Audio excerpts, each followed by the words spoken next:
Ashtavakra Gita chapter 6 verse 1। मैं आकाश की भांति अनंत हूं और यह संसार एक घट मिट्टी के पात्र के समान है।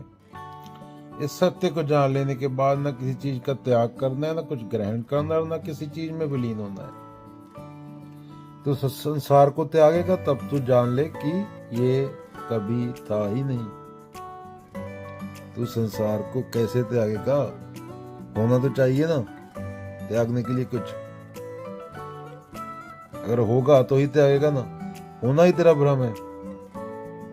हम लगातार चीजों को पकड़ने, छोड़ने, पाने और खोने में लगे रहते हैं, लेकिन जब जान लिया संसार मिट्टी के घड़े जैसा एक ढांचा जो आकाश को बांध नहीं सकता और तुम आकाश जैसे अनंत हो, तो तुम घट को पकड़कर, घट को फोड़कर, घट में समाकर क्या पाओगे? ज्ञान है तो ना त्याग करना है, ना ग्रहण करना है, बस मौन में टिक जाना है।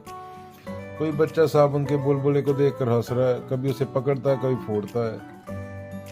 तो बुढ़ी औरत कहती है, बेटा ये बुलबुला या कोई असली चीज नहीं है। अब बच्चा ना उसे पकड़ता है ना रोता है, वो समझ गया। वैसे ही जनक समझ गया, मैं आकाश हूँ, यह जगत एक बुलबुला है। तो अंग्रेजी में क्या बोला जा रहा है? Why do you need to renounce or accept anything if you simply observe it without identifying with it?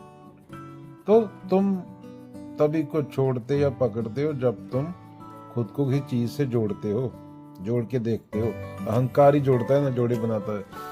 और जब तुम देखते हो मैं कोई आकार नहीं हूं, मैं खुला आकाश हूं, तो तुम चीजों के साथ टकराना बंद कर देते हो। अंडरस्टैंडिंग इज इनफ, तो तुम चीजों के साथ क्या टकराना बंद कर देते हो। No reaction, no resistance, no craving. तो ये फालतू के हमारी मानसिक चीजें बचती नहीं। तो जनक क्या कह रहे हैं? अब मैं मुक्त हूं, न पकड़ने की लालसा है, न छोड़ने का बोझ।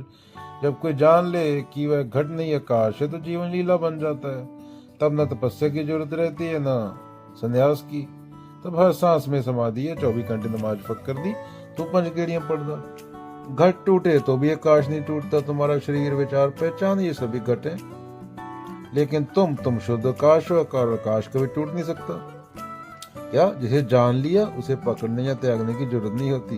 केवल देखो, पहचान मत बनाओ। तो संघर्ष, कॉन्फ्लिक्ट समाप्त। जब जान लिया मैं आकाश हूं, तब हर क्षण लीला बन जाता है। Observer and observed are same, only observation taking place.